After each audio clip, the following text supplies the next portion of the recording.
Hola a todos, les doy la bienvenida una vez más a su programa Ali Explica. En el día de hoy vamos a tener un video interesantísimo. Aparte de porque estoy grabando en vísperas de la nueva apertura para el trimestre enero, febrero y marzo, o sea, el primer trimestre del 2024, para la Embajada de México en La Habana. Estamos todos a la espera, nada se sabe, todo es como una nebulosa, no entiendo por qué nos tienen así a la espera, pero espero que en cualquier momento pues tengamos noticias. Lo único que sabemos es que están llegando correos a las personas que enviaron su correo antes del 24 de noviembre, o sea, antes de que culminara el proceso de atención a las citas emergentes, aquellas personas que tenían un permiso de internación asignado con un número de NUT. Le están llegando algunas respuestas del consulado mexicano en La Habana donde aseguran que deberían las personas que están registradas con un nuevo trámite, o sea, con un trámite anterior, y ahora están teniendo un proceso nuevo con un permiso de internación ONUT,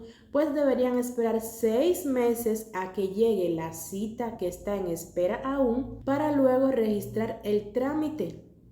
O sea, si usted está esperando una cita de turismo o está esperando una cita por vínculo sin NUT que aún no ha llegado, debería esperar a que llegue esa cita para nuevamente, después que llegue, o sea, te llega la cita, vamos a suponer que te llegue para febrero, para el 14 de febrero, día icónico, ¿verdad? Te llega la cita para el 14 de febrero, esperarías a que pase tu cita, no solo eso, deberías esperar 6 meses para que te borren de la plataforma y luego iniciar el nuevo trámite del NUT.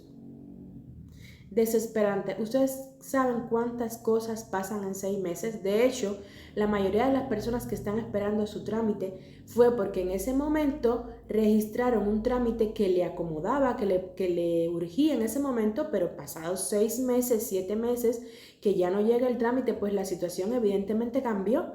Usted ya está regularizado en México, usted quiere traer a su familia y quiere ponerle un permiso de internación y evidentemente el sistema no lo permite. Es un sistema que a pesar de que está nuevo, que a pesar de que lo están manteniendo, o sea, le están dando mantenimiento cada día, pues sigue sin funcionar, sigue sin funcionar. Entonces, nada, esperemos que se resuelva de forma satisfactoria la situación. Ya sabemos que debido a las características de Cuba, que hay muchas personas en espera de trámite, ya sea de turismo, de reagrupación familiar, ya sea con permiso de internación o sin él, también estudiantes, también trabajadores, pues evidentemente el cúmulo de personas en la cola virtual pues es elevado. Hay muchas experiencias positivas en los que las personas resuelven su trámite, le dan la visa para reagrupar a su familia. Hay otros tantos, muchos otros que son desafortunadamente trámites inválidos en los que las familiares tienen que poner 1, 2, 3, 4 veces el permiso de internación, incluso deben poner un recurso legal para reclamar porque todo está en orden y aún así las visas son denegadas. Pero vamos a esperar en Dios, como siempre les digo, el tiempo de Dios es perfecto. Vamos a esperar en Dios que este trimestre las citas pues se otorguen, las personas resuelvan la mayoría su situación, porque desafortunadamente es muy triste la cantidad de personas, la cantidad de familias que están esperando por este trámite. En el video de hoy vamos a explicar todas las posibles formas o supuestos para regularizarse en México. Vamos a explicar cuáles son los familiares que entran en la condición de reagrupable una vez que usted tenga un permiso, una condición de estancia dentro del territorio mexicano, como son la residencia temporal o la permanente.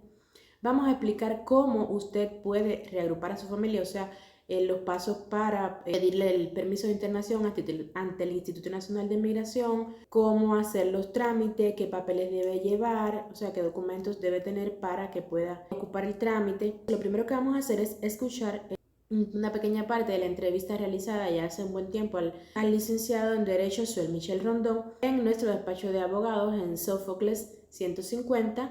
Aprovecho para decirles que cualquier situación, cualquier duda que tenga, estamos ofreciendo servicios de asesoría. Todos los comentarios que tengan se los voy a estar respondiendo por acá en el canal.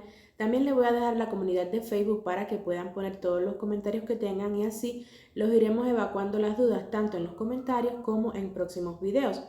Y si usted desea tener una asesoría personalizada el grupo de abogados, con cualquiera de ellos pues podemos agendar una cita donde usted puede dirigirse a nuestras oficinas. También puede realizar una llamada en el caso de los cubanos que sabemos que quizás no tienen una persona que se presente para recibir la asesoría, pues pueden llamar y a través de WhatsApp, a través de cualquier plataforma en la que podemos hacer una llamada o una llamada en sí para evacuar todas las dudas, pues les voy a estar dejando nuestros números, les voy a estar dejando la posibilidad de contactar con la página y podemos ayudarlos.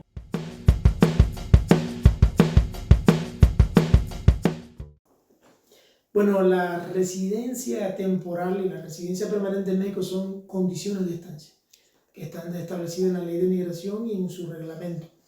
Y se adquieren de diversas formas. Por ejemplo, acababa de platicar sobre la visa de estudiante y la visa de trabajo. En el caso del estudiante mayor a 180 días y en el caso de la visa de trabajo, la condición de estancia que se le otorga al ingresar al territorio nacional es de residente temporal, ya sea estudiante o con permisos para trabajar. Y la permanente se puede adquirir de varias formas también.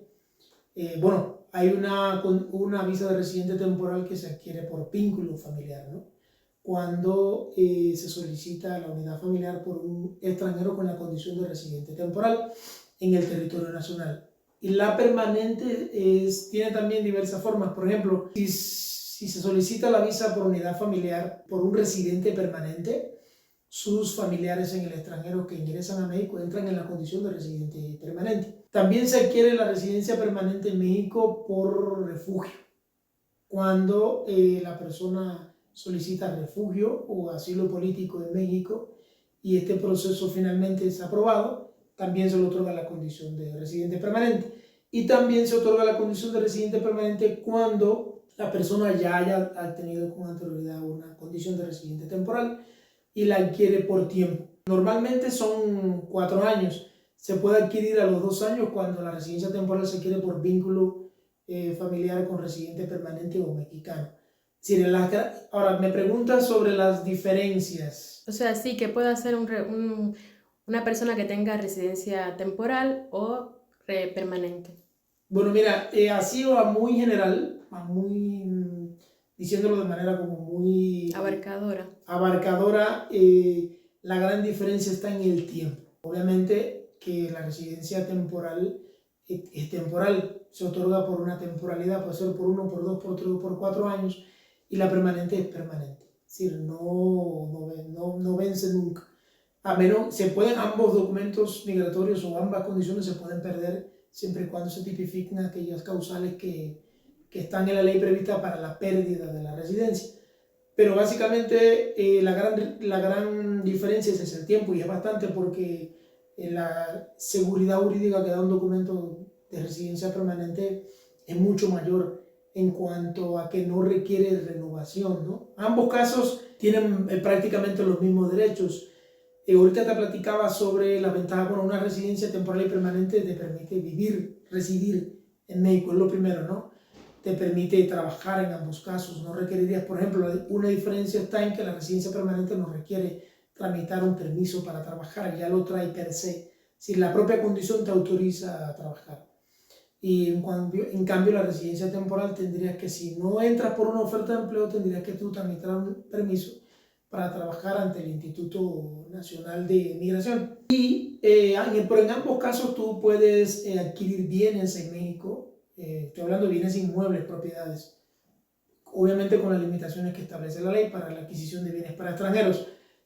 Puedes trabajar, abrir cuentas bancarias, y algo muy importante, y está ahorita como llama mucho la atención, es muy relevante por el tema de que México ahorita está en un proceso muy amplio de inversión extranjera.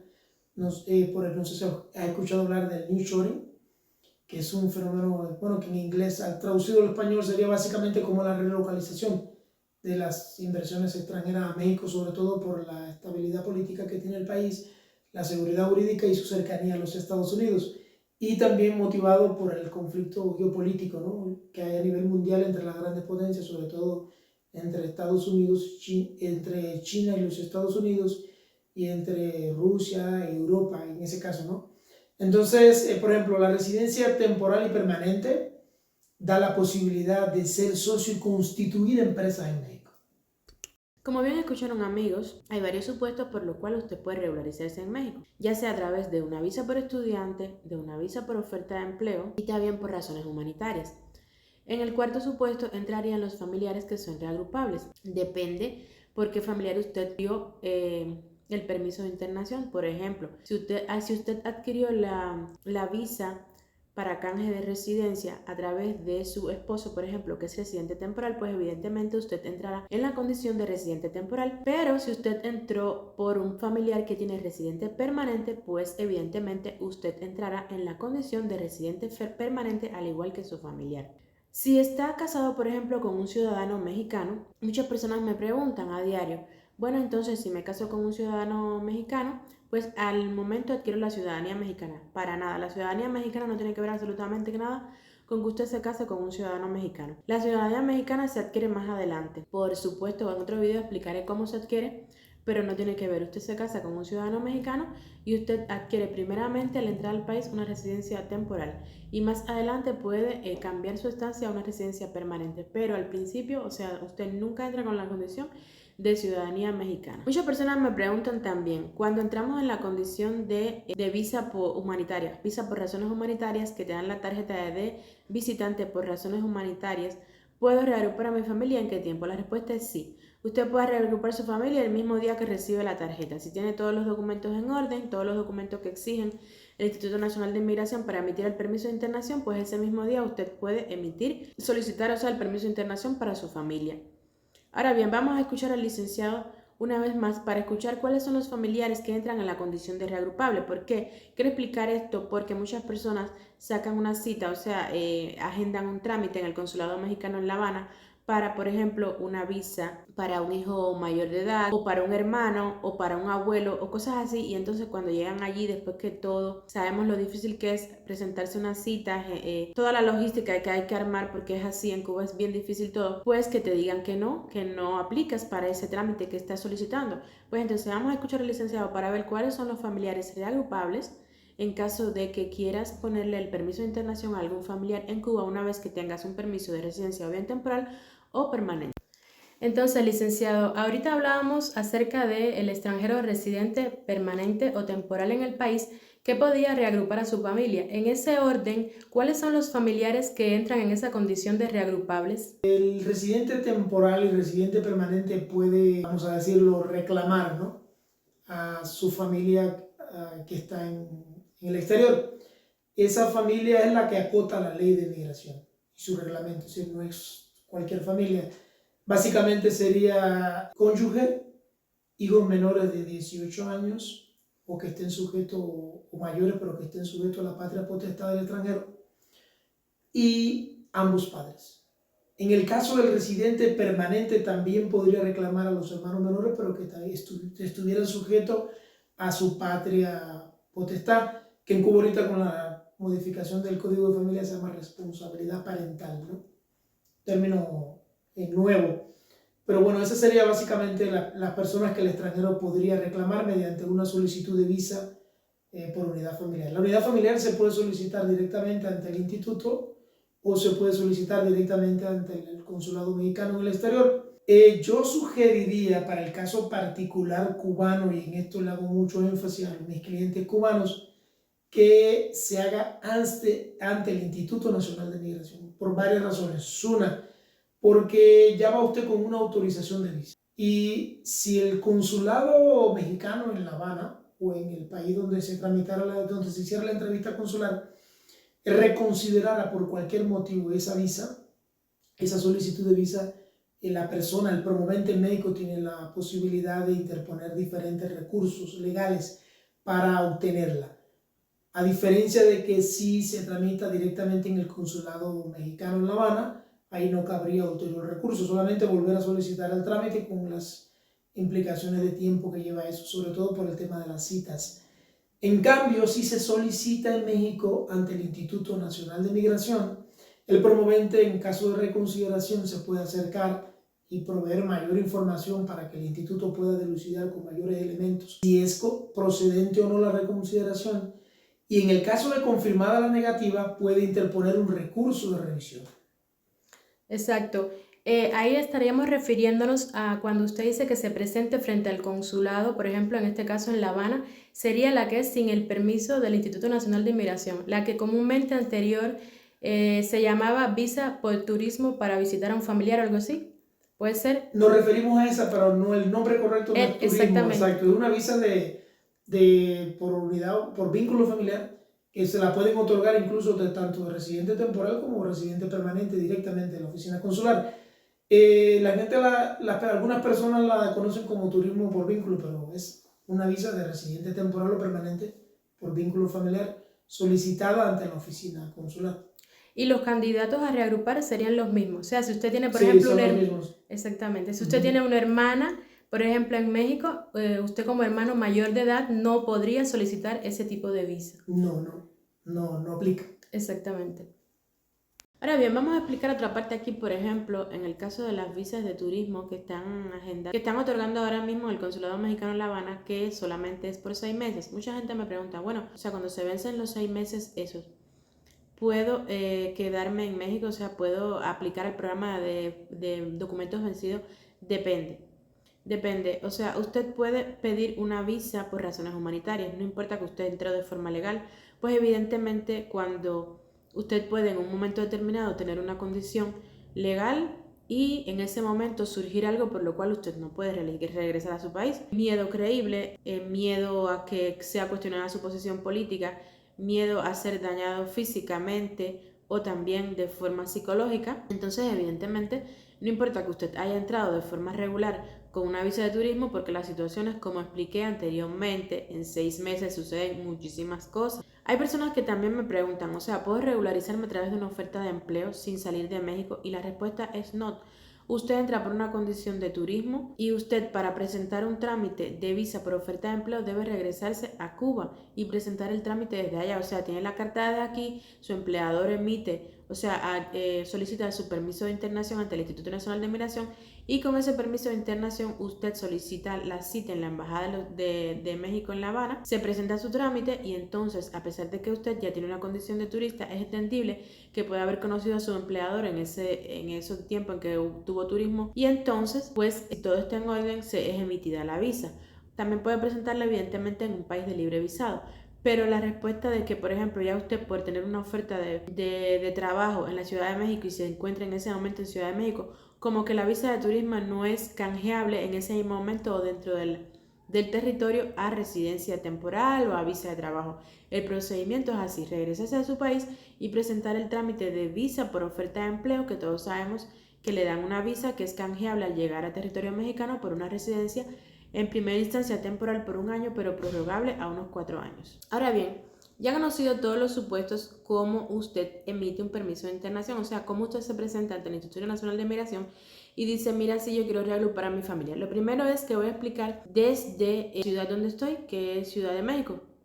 ¿Por qué? Porque cada estado es diferente. En muchos estados, y muchos de los seguidores lo sabrán que ya han hecho el trámite, pues se solicita, después que usted tiene el permiso de residencia, está trabajando, etcétera, usted tiene todo en orden, pues usted pide la cita. En algunos lugares es online, o sea, a través de un sistema, una plataforma online, usted solicita la cita y ya tiene día de presentarse. En Ciudad de México no es así. El Instituto Nacional de Migración acá es a través de cita. Donde quiera que usted se encuentre, usted puede pedir informe. Usted se dirige al Instituto Nacional de Migración que usted tenga donde esté viviendo y se forma en la fila para informes y pregunta y le van a explicar absolutamente todo. Entonces, como voy a explicar a continuación, así es como se procede en Ciudad de México. Las citas son presenciales. O sea, usted tiene que presentarse y preguntar si están dando cita para ese día o para el otro día. Y si no está seguro de todo, de que tiene todas las cosas, puedes preguntar qué documentos le harían falta. Entonces, básicamente, para reagrupar a un familiar, depende del que sea. Por ejemplo, usted tiene que demostrar la condición de ese familiar. ¿Qué me refiero con la condición? O sea, el vínculo. Si es su hijo menor de edad, pues usted tiene que llevar una certificación de nacimiento legalizada por el MINREX en Cuba y legalizada por la embajada, o sea, por el Consulado Mexicano en La Habana, con ese documento original y copia. Ahora, por ejemplo, en el caso evidentemente que usted esté tratando de reagrupar a su esposo, pues llevará una certificación de matrimonio, ya sea del cubano. Si es del cubano, tiene que estar legalizada también por el MINREX y legalizada por la embajada, al igual que los documentos originales y las fotocopias. Cuando me refiero a los documentos originales son de la persona que está, o sea, del esposo en este caso, de la esposa que esté tratando de poner el trámite. De la persona que está en Cuba, evidentemente usted solo llevará la fotocopia de su pasaporte y va a llenar una forma, un formato que viene explicado en la página. Se llena online, se imprime y se lleva ese día. A continuación voy a explicar dónde es el sitio, cómo se llena. Muy importante, debe llenar absolutamente bien, todo sin errores, porque el día que vaya es muy tedioso que usted le den la cita, porque evidentemente cuando le van a dar la cita, al menos en Ciudad de México, vuelvo y repito, en otros lugares tienen que informarse. Cuando le van a dar la cita, le revisan los papeles, pero no le revisan quizás a fondo todos los documentos. Es por eso que es muy tedioso que una vez que ya usted tenga su cita y esté sentado esperando su trámite, una vez que le reciban los documentos empiezan a revisar y haya errores. Entonces es un día perdido. Muchas veces sucede bastante rápido, pero otras veces se demora cantidad porque hay muchas personas tratando de hacer diferentes trámites. Por lo tanto, hay que armarse de paciencia porque realmente no es un proceso sencillo. Así que ahora estén pendientes porque voy a explicar detalladamente cuáles son, cómo llenar en el micrositio de migración la planilla para reagrupar a su familia. Entonces estamos acá en el micrositio de migración. Pueden mirar acá la dirección, se los voy a dejar en pantalla para que sepan dónde.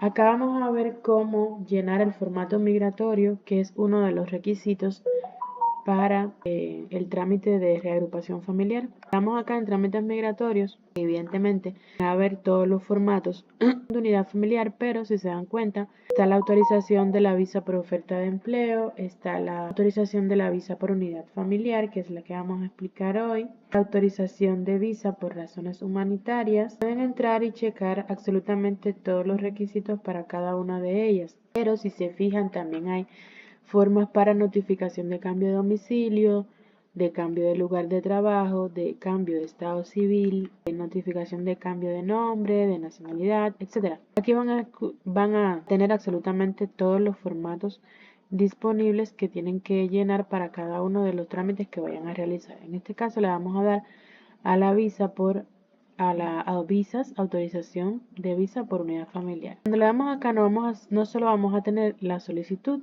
llenarlo, sino también que tenemos los requisitos. El primer requisito, vamos a leer para ver, dice: los trámites deberán presentarse en original y sus anexos en copia simple. Si el interesado requiere que se le acuse el recibo, deberá adjuntar una copia para ese efecto. Vale. En el primer requisito que tenemos es identificación oficial vigente de la persona mexicana: pasaporte, INE, cédula profesional, cartilla de servicio militar, matrícula consular, carta de naturalización o certificación de nacimiento mexicano, licencia de conducir vigente o tarjeta de residencia vigente de la persona extranjera que acredita el vínculo y solicita visa para sus familiares en original y copia. En el caso de los residentes temporales, por ejemplo, llevará su pasaporte y su residencia. El requisito 2 dice: copia legible del pasaporte, de documento de identidad y de viaje que sea válido conforme al derecho internacional y vigente a la persona extranjera para la que se solicita visa. Tercero, que la persona extranjera para la que se requiera visa no tenga una solicitud de visa por unidad familiar pendiente de resolución presentada ante el instituto. Quiere decir que si usted ya emitió un permiso de internación para algún familiar, debe esperar a que concluya el trámite, que sea desestimado en el caso de que fuera denegado, y para luego empezar el trámite nuevamente. En el cuarto punto dice: el promovente debe acreditar vínculo familiar con la persona extranjera con la que solicita la visa, de acuerdo con lo siguiente, y presentar él o los requisitos de acuerdo con cada caso. Inciso A. Se trata del padre o madre a la persona promovente, acta de nacimiento del promovente, original y copia. Si se trata de un hijo del promovente, acta del nacimiento de la persona extranjera para la que solicita visa, siempre y cuando sea niña, niño o adolescente y no haya contraído matrimonio o esté bajo su representación legal, o sea mayor de edad, que se encuentre en estado de interdicción y esté bajo su representación legal, original y copia. En el inciso C, si se trata del cónyuge del promovente, o sea, el esposo o la esposa, acta de matrimonio. Si la persona promovente es mexicana, debe presentar acta de matrimonio mexicana original y copia. El inciso D. La persona promovente acreditó vínculo de matrimonio con otra persona documental emitida por autoridad competente en la que se determina la disolución o terminación del mismo, original y copia. En el caso de las personas que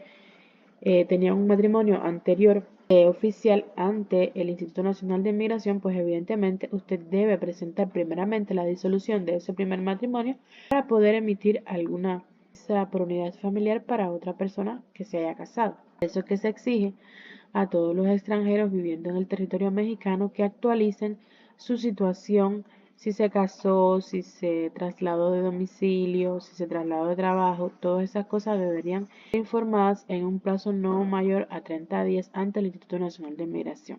Entonces, en el inciso E dice: si se trata de concubina o concubinario de la persona promovente, documento otorgado ante autoridad competente del país de origen o residencia de la persona extranjera para la que se solicita visa o donde se celebró el acto jurídico que acredite que ha vivido en el promovente en común, en forma constante y permanente por un periodo mínimo de 5 años. Sabemos que para Cuba no aplica, evidentemente, aunque esté acá como requisito o como usted puede a través de una figura de concubina o concubinario solicitar este tipo de trámites, en Cuba no funciona de esa forma. Entonces, en el inciso F dice: si se trata de un hijo o hija del cónyuge, concubina o concubinario, siempre y cuando la persona extranjera que solicita la visa sea niño, niño o adolescente y no haya contraído matrimonio, o que esté bajo su representación legal o sea mayor de edad pero se encuentre en estado de interdicción y esté bajo su representación legal, se requiere. Eso es en el caso.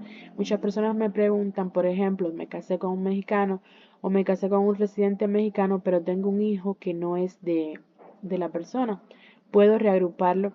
Muchas personas se esperan a venir acá a hacer su cambio de condición, o sea, obtener su tarjeta de residencia y luego emitir un permiso de internación para su hijo, pero está contemplado dentro de la ley que usted puede reagrupar a el hijo de su cónyuge sin problema ninguno.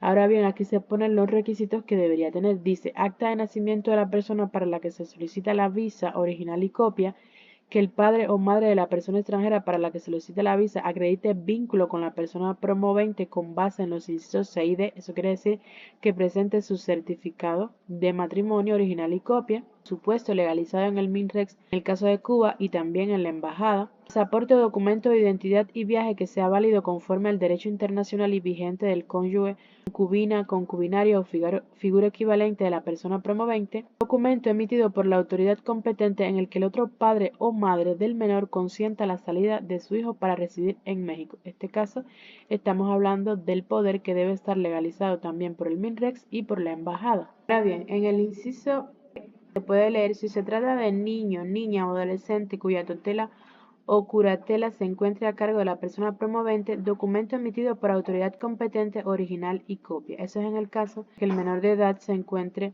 bajo la responsabilidad parental de otra persona que no sean sus padres. El inciso H dice: si se trata de hermano o hermana del promovente, acta de nacimiento de la persona promovente y acta de nacimiento de la persona extranjera para la que se le solicita visa, siempre y cuando la persona para la que se le solicita la visa sea niño, niña o adolescente y no haya contraído matrimonio o sea mayor de edad, pero esté en estado de interdicción y bajo su representación legal. Hay muchas personas que se confunden con este inciso. Usted no puede emitir un permiso de internación para un hermano independientemente de que sea menor si no está bajo su responsabilidad parental. En el inciso 5 dice: la persona promovente que obtuvo la residencia permanente por refugio y solicite la visa de su cónyuge, concubinario, concubina, hijos, parientes consanguíneos hasta el 4º grado, parientes consanguíneos del cónyuge, concubinario, concubina hasta el 2º grado, documento con el que acredite el reconocimiento por derivación de la condición de refugiado para el familiar por parte de la Comisión Mexicana de Ayuda a Refugiados original y copia. Esto es un oficio que le entrega la Comar a la persona que adquiere esta residencia a través de, evidentemente, la visa por razones humanitarias. Y en el sexto dice: comprobante que acredite el pago de derechos por la recepción, estudio de solicitud y, en su caso, autorización de la visa por unidad familiar. En el caso de Ciudad de México, en el mismo momento que usted tiene la cita, en ese momento se hace el pago de derecho y en ese mismo momento se emite el comprobante de ese pago de derecho. Así que este paso se hace en el mismo momento que estás introduciendo el trámite de visa unidad familiar.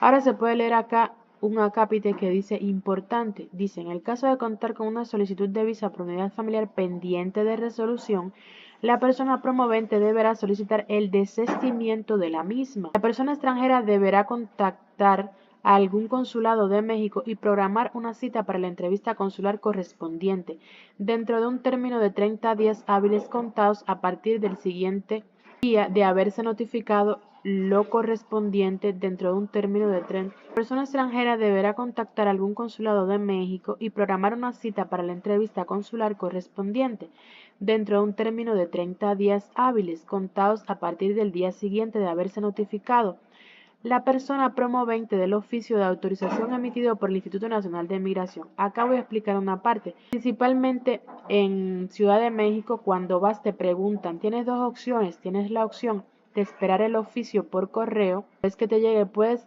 durar hasta un mes para que llegue el oficio por correo, o puedes recibirlo ese mismo día y te dicen a partir de este día tienes 30 días para consultar, o sea, para programar una cita en el consulado mexicano en La Habana.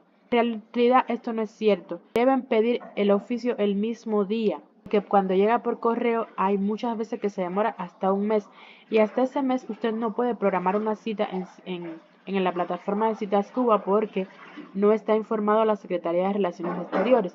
Y lo de que se vence un mes tampoco es cierto. Todos sabemos el problema que hay con Citas Cuba, por tanto, el NUD no vence, por lo menos no en los 30 días que dice el oficio. Ahora, en caso de que se haya autorizado visa de residente temporal o permanente desde su arribo a México, la persona extranjera contará con 30 días naturales para realizar el trámite de canje ante el Instituto Nacional de Migración para la obtención de la tarjeta de residente que corresponde. ¿Qué quiere decir esto?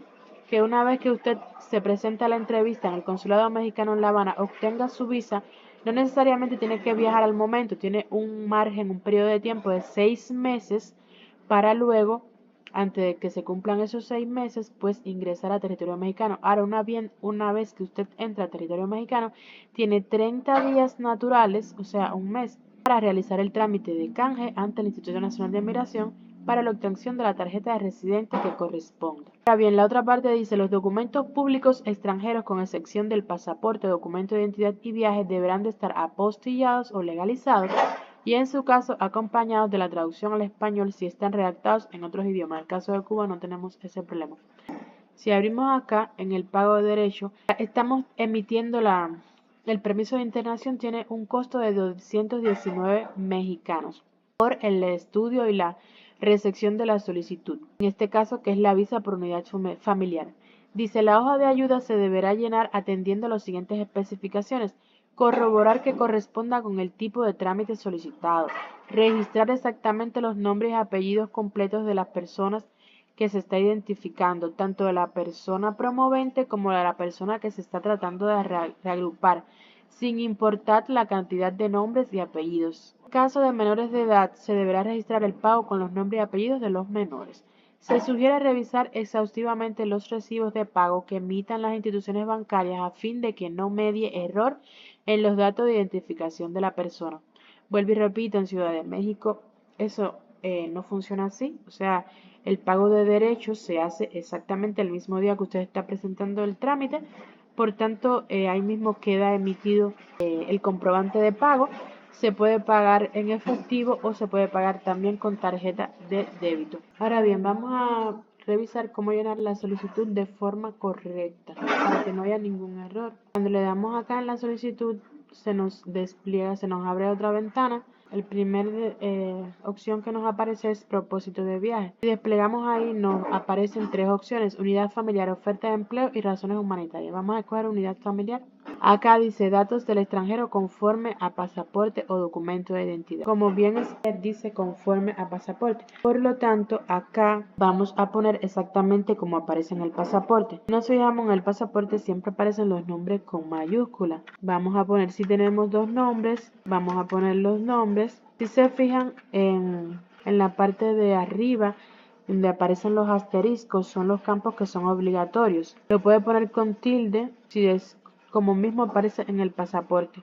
Explico la parte de los caracteres y de la tilde porque en la plataforma Citas Cuba sabemos que no admite ni caracteres especiales, ni tildes, ni ñes, todo es en inglés, pero acá sí lo acepta. Y si está en el pasaporte con tilde, pues escríbalo exactamente como aparece. El sexo, la fecha de nacimiento, nacionalidad, estado civil, el lugar de nacimiento, vamos a poner Cuba. Y acá, muy importante, exactamente como aparece en el pasaporte. En muchos pasaportes aparece, por ejemplo, la provincia y después aparece Cuba. Asimismo, usted lo va a poner exactamente como aparece en el pasaporte. Ahora bien, pasaporte o documento con el que se identifica el extranjero. Aquí vamos a poner pasaporte, el número del pasaporte, vamos a poner el país de expedición y vamos a poner cuándo se expidió, la fecha de expedición de ese documento. Vamos a poner, por ejemplo, en el 2022 y la fecha de vencimiento. Como ahora están durando 10 años, desde 2032. Entonces, en información adicional del extranjero, ¿a qué se dedica en su país? Si es un menor de edad, va a poner menor dependiente económico.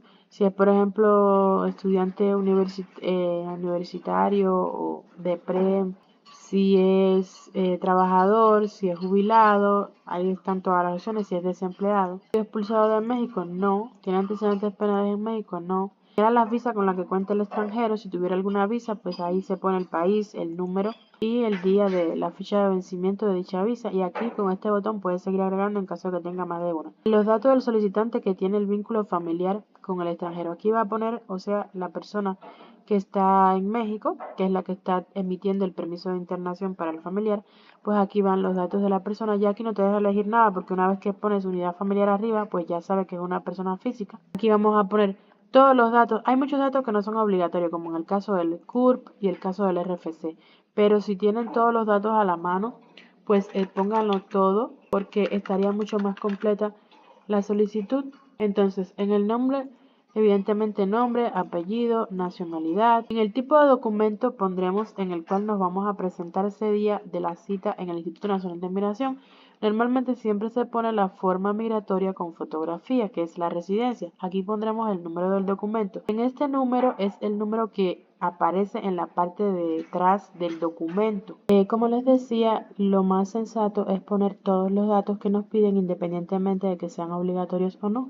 Ya llegamos todo hasta aquí, solo nos faltaría, por ejemplo, en este caso, el vínculo o parentesco entre el solicitante y el extranjero. Si desplegamos aquí, miren cuántas opciones se despliegan. Cónyuge, concubinario, padre, hijo, hijo menor, soltero, hermano menor, otro por derivación de la condición de refugiado, porque sabemos que en la condición de refugiado se pueden agregar otros familiares. Y vamos a elegir, por ejemplo, aquí padre o madre, hijo. En este caso estamos haciendo el formato de solicitud para un hijo. Viene el domicilio de la persona física, o sea, dónde está viviendo la persona aquí en México. Esto se debe llenar exactamente como aparece en el comprobante de domicilio. Esto tiene que fijarse bien exactamente el código postal, el estado, el municipio, alcaldía, la colonia, la calle, el número exterior, todas esas cosas aparecen en el comprobante de domicilio. Como ven aquí, llenan todos los datos correspondientes. En el caso del número interior, el LADA, el teléfono fijo, pues si lo tienen lo pueden poner, pero no es obligatorio. Entonces, el correo electrónico para notificar al promovente. Aquí se pone un correo electrónico al que usted tenga acceso, porque acá es que le notificarán todo lo referente al trámite que va a hacer. Entonces, en el caso de que quiera autorizar a alguna persona a oír o recibir notificaciones del trámite, es acá, en este lugar acá, agregar a las personas. Puede agregar 1 o 2 personas, donde le piden el CURP de la persona, el nombre, apellido, la nacionalidad, el tipo de documento con el que se presentará, que puede ser el INE de la persona, en el caso de que sea una persona que usted va a agregar para recibir notificaciones, que sea mexicano.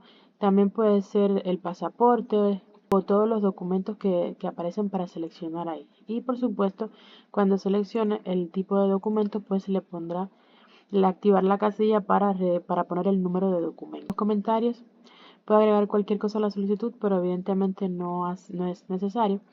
Entonces, luego usted le dará a guardar, después le pasará a una página donde le dirá que revise bien los datos, que si todo está correcto, y le imprimirá la planilla llena que es la planilla que usted firmará, pondrá su nombre completo y su firma y la fecha y el lugar, y es la planilla que usted llevará el día que usted vaya para solicitar su cita, y luego la planilla que entregará junto con los documentos que ya mencioné anteriormente para poder solicitar su trámite. Acá no voy a generar la planilla, evidentemente, porque no voy a generar una planilla que no va a ser usada, porque eso evidentemente emite un número de pieza que es con la que usted será notificado y es con la que usted podrá seguir el proceso completo de todo el trámite. Bueno amigos, sé que en este tema deben haber todavía muchas dudas. Si casi lo explicáramos todos, yo pienso que el video sería muy extenso. Entonces te invito a que te suscribas, te invito a que des like al video si te gustó, lo compartas para que otras personas estén informadas al respecto.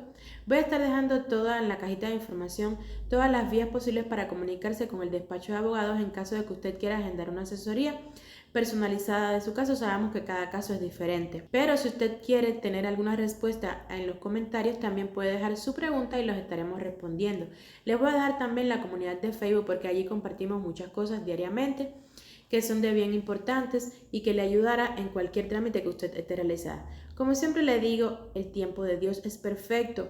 Yo sé que hay mucha desesperación al respecto con este tema, principalmente de las familias separadas, pero nada, seguiremos denunciando las cosas malas que están sucediendo en el Consulado Mexicano en La Habana y alabando las buenas, porque bueno, es así, sucede, hay muchas experiencias buenas, la verdad, cada rato me encuentro en Facebook experiencias buenas, pero por las malas que en realidad hay derecho, o sea, por las malas de aquellas que fueron injustamente denegadas las visas, en las que las decisiones fueron arbitrarias, en las que pusieron en la entrevista algo que realmente la persona no dijo, porque también sucede. Entonces ese tipo de cosas, ese tipo de injusticia, pues las estaremos denunciando. Estaremos tratando de orientar de forma que usted vaya a su cita lo más preparado posible y que tenga pues feliz desenlace, que es evidentemente usted obtener la visa y estar junto a sus familiares. Les deseo feliz año nuevo, que todas las cosas malas queden en este año pasado y que usted pueda lograr todas sus visiones, todas sus cosas buenas para este año nuevo 2024. Así que nada, un beso grande. Vuelvo y repito, el tiempo de Dios es perfecto. Actúe informado, comuníquese si necesita una asesoría personalizada. Un beso muy grande, nos vemos en el próximo video.